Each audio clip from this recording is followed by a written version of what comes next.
The $2.4 billion sitting in my portfolio felt like a secret I'd been carrying so long it had grown its own weight. And that night, walking back into my in-laws' Hamptons estate for the first time in 3 years, I could feel every single dollar of it pressing against my ribs like a held breath. I told myself I was there for my husband. That was the lie I needed to get through the front door. The Callaway estate in East Hampton looked exactly the way I remembered. White columns, perfectly trimmed hedges, the kind of lawn that exists only to remind visitors that someone has the money to keep it that way in November. The catering van was still pulling around back when my car turned up the drive. I could see light flooding from every window, the glow of chandeliers catching the crystal inside, and I sat in the back seat for a moment, just breathing. My phone buzzed in my clutch. A calendar reminder, Meridian Capital Q4 closes, confirmed. I dismissed it and stepped out into the cold. The dinner was for my father-in-law's 60th birthday. That was the occasion. What it actually was, I knew before I even checked my coat, was a performance. An annual reminder of who the Callaways were and where everyone else stood in relation to them. My mother-in-law met me in the foyer. She was wearing something ivory and expensive, her hair set the way it always was for company, perfectly lacquered. She kissed the air beside my cheek. "Sloane," she said, and that single word contained everything she had ever thought of me. Not cruel, exactly, just careful, measured. The way you speak to someone you've decided doesn't quite belong but have agreed to tolerate for the sake of your son. "You look well," she added, and moved on before I could respond. I found my husband near the bar. He handed me a glass of wine without asking what I wanted, white, which I don't actually prefer, and introduced me to a man whose name I immediately forgot as my wife who used to work in finance. Used to. As if it were a phase. As if the company I'd spent 4 years building didn't exist, because it wasn't the kind of company anyone in this room would have thought to build. The dining room was set for 30. Long table, candles, the kind of flower arrangements that cost more than my first car. I was seated near the middle, which in Callaway geography meant precisely nowhere significant. My father-in-law held the head of the table like a man who had been rehearsing the role his entire life. He was 60 now, silver-haired, the kind of handsome that age refines rather than erases, and he knew it. He built Callaway Group from his own father's regional insurance business into a mid-sized investment firm with offices in 4 cities, and he had never once, in the 4 years I'd been married to his son, asked me a single substantive question about my work. Dinner began. The conversation moved the way it always did in these rooms. Deals, returns, names dropped like currency. My brother-in-law talked about a property acquisition in Miami. My father-in-law held court about the interest rate environment. My husband laughed at the right moments and refilled his own glass twice before the entree arrived. Sloane. My sister-in-law. She'd married in 2 years before me, always cheerful, always effortlessly placed, leaned across the table. "Are you still doing that little consulting thing?" "Something like that," I said. My father-in-law glanced over. "I keep telling her she should come work with us. We could use someone with her energy in client services." Client services. I was 31 years old and had closed $200 million in managed assets in the past quarter alone, and my father-in-law was offering me client services. "She's a free spirit," my mother-in-law said, which was her polished way of saying she had no idea what I actually did and had long since decided it didn't matter. My husband said nothing. I looked at my plate. The lamb was perfectly prepared. I cut a small piece and ate it and let the conversation move past me like water around a stone. This had been my life for 3 years. Not always this dinner, not always these exact words, but always this particular temperature. The kind of chill that never announces itself, just settles in until you realize you've been cold for so long you'd forgotten what warm felt like. I had met my husband in graduate school. He was charming and attentive and believed, in those early years, that my ambition was one of the things he loved about me. But ambition in a girlfriend and ambition in a wife are apparently 2 different things, and somewhere between the wedding and his father's third comment about when we were going to start a family, he had quietly shifted his position. He didn't ask me to stop working. He just stopped asking about my work. I had founded Meridian Capital Management 3.5 years ago with $40,000, a borrowed desk in a WeWork in Midtown, and a contact list I built over 6 years in institutional finance. By the end of the first year, we had 8 million under management. By the end of the second, just under 100. The growth had accelerated in ways I hadn't planned for, which meant I'd spent most of the past 2 years running hard enough that I hadn't had time to explain it to anyone, including my husband, including this family, who had decided the story of me a long time ago and saw no reason to revise it. "How's the firm, Dad?" My husband leaned forward, steering the table back to comfortable territory. "I heard you're looking at the Hartwick portfolio." My father-in-law settled back. "We're in early conversations. It's a significant acquisition if it comes together. Could be the biggest deal we've closed in a decade." He glanced around the table with the satisfaction of a man who still had things to prove. The kind of move that reminds people who we are. "That's exciting," my sister-in-law said. "It is." He paused, then looked at me with something that might have been condescension but was polished enough to pass for warmth. "You see, Sloan, this is what real institutional finance looks like. Not the, what is it you do exactly? Boutique something?"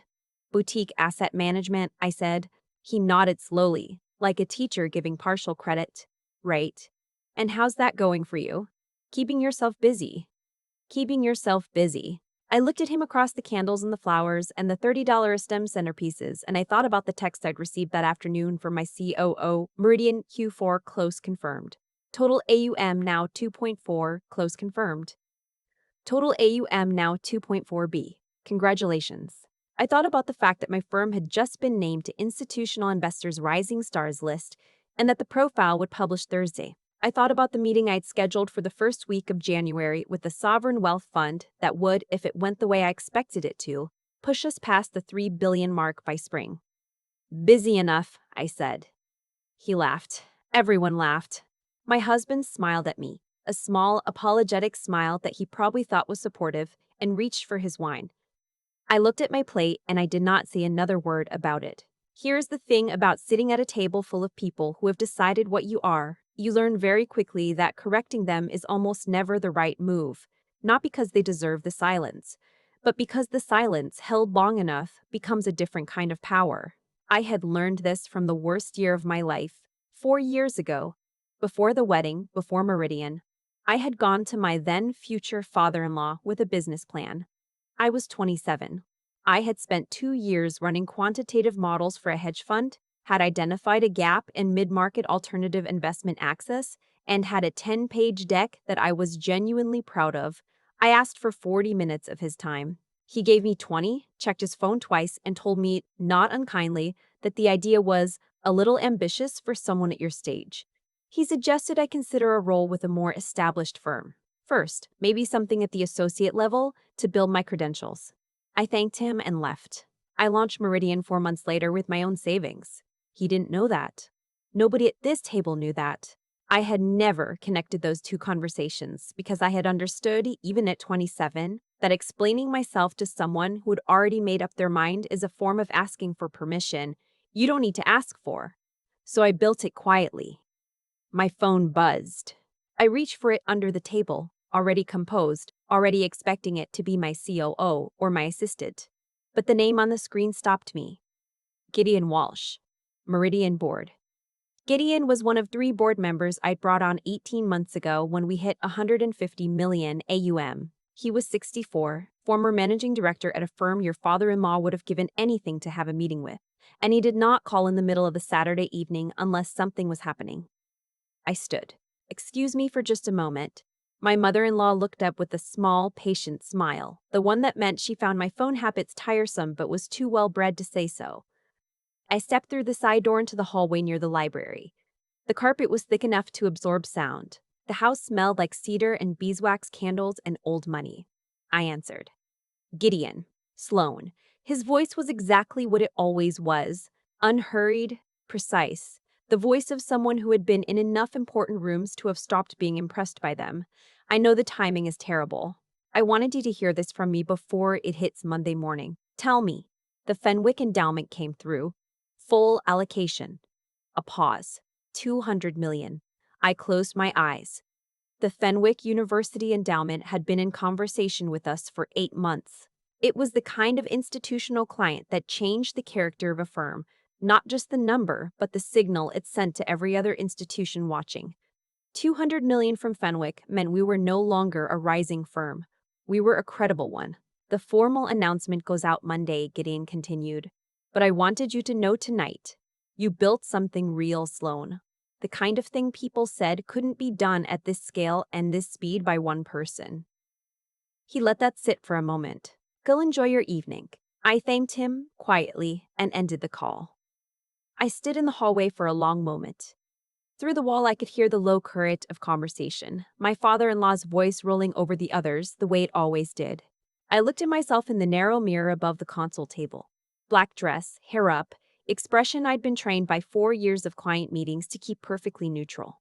The housekeeper, she'd been with the family for years, a quiet woman named Bet, who had always treated me with the directness the Callaways themselves never bothered with, came around the corner with a tray of dessert plates. She stopped when she saw me. Everything all right, Mrs. Callaway? Everything's fine, I said. Better than fine, actually. She looked at me for a moment, read something in my face that I wasn't fully hiding, and gave me a small nod. The kind that said, I see you. Then she pushed through the door to the dining room. I followed her. The dessert course was being set. My father-in-law was mid-anecdote, something about a golf trip in Scottsdale, and the table was orbiting him the way it always did. I took my seat. I picked up my spoon. Everything okay? My husband glanced at me. Perfect, I said. Across the table, my brother-in-law was telling my sister-in-law about a firm he'd met with recently, a boutique operation that had been making noise in the alternative space. Honestly, I'd never heard of them before, he said. But a guy at the club mentioned them. Meridian something. Apparently they'd had a run. The spoon stopped halfway to my mouth. Meridian Capital, my sister-in-law said, frowning slightly. I think I've heard that name. Didn't they get a mention in Barron's recently? Maybe. I don't know the details. Small shop, my father-in-law said, with the authority of someone who had not looked into it at all. There are 100 of these boutique operations that run hot for a couple years. Most of them plateau once they hit capacity. It's a management problem. They don't have the infrastructure for real institutional scale. My husband was looking at his dessert. What's their AUM? My brother-in-law asked. No idea. Couple 100 million maybe. The ones that matter have $1 billion plus and a real institutional track record. I set my spoon down. Actually, I said, I think they're closer to 2.4 billion. A beat. My father-in-law looked at me with mild patience. What's that? Meridian Capital Management. Their current AUM is 2.4 billion. I kept my voice completely even. And they just closed an allocation from the Fenwick University Endowment. 200 million announced Monday. That should put them comfortably past 2.6 by Q1. There was a particular quality to the silence that followed, not the polite kind, the kind that has texture. My brother-in-law frowned. How do you know that? Because it's my firm, I said. How do you know that? Because it's my firm, I said. I did not say it loudly. I did not lean forward. I held my water glass with both hands and looked at my father-in-law across the arrangement of white roses and burning candles. And I watched the words land. His expression did something complicated. First confusion, because the information didn't fit the filing system he'd built for me. Then a kind of recalibration, pieces moving. Then something that might have been, if I were being generous, the beginning of comprehension. Your firm, he repeated. Meridian Capital Management. I founded it 3.5 years ago. I paused. You may remember I came to you with the business plan beforehand. You suggested I wasn't quite ready. The candles flickered. Somewhere in the house, a clock was ticking. My mother-in-law's hand moved to her necklace, an unconscious gesture I'd learned to recognize as her version of distress. My brother-in-law looked at my husband. My husband was looking at the table. My father-in-law started, then stopped. He tried again. 2.4 billion. Give or take, I said. The Q4 close just confirmed this afternoon. Another silence. Then my brother-in-law let out a short, stunned laugh. Not mocking, just involuntary, like a man who'd walked into a wall he genuinely hadn't seen. My sister-in-law was looking at me with an expression I couldn't fully read: surprise, yes, but also something that might have been respect, or its first cousin. My mother-in-law recovered first. Well, she said, smoothing the tablecloth with 2 fingers, That's quite remarkable, Sloane. Thank you, I said. Why didn't you ever, she began. Tell you? I looked at her. I mentioned it, several times actually. At Thanksgiving 3 years ago, and at the beach house the summer before that. And when you asked me what I did at your sister's wedding. I said it gently, without heat. I think it just didn't register. The table was very quiet. My father-in-law put down his fork. He had the look of a man doing a rapid and uncomfortable internal accounting. And to his credit, I had always been able to give him credit for this, even when I couldn't give him much else. He did not try to recover his dignity by minimizing what I'd said. He just sat with it. The Fenwick Endowment, he said finally. Yes. That's a significant institutional get. I know. He looked at me for a long moment, then he looked at his son, who was still looking at the table, who had known my AUM within a rough range, who had chosen, for reasons I had long since stopped trying to map, to leave the story untold at every dinner that came before this one. I stood, smoothing the front of my dress. Excuse me, I said. I'm going to get some air. I walked out through the French doors onto the back terrace without looking back. The November air hit me like cold water, clean and immediate. The lawn stretched out in the dark, the distant sound of the ocean just audible over the wind. I could see the outline of the guest cottage where my husband and I had stayed our first summer here, when things were different, when I was still hoping that love was going to be enough to hold all the other things together. I stood there for a while, long enough to breathe. Bette appeared behind me with my coat draped over her arm. Thought you might want this, she said. I laughed. A real one, the first one I'd had all evening. Thank you, Bette. She helped me into it, then stood beside me for a moment looking out at the lawn.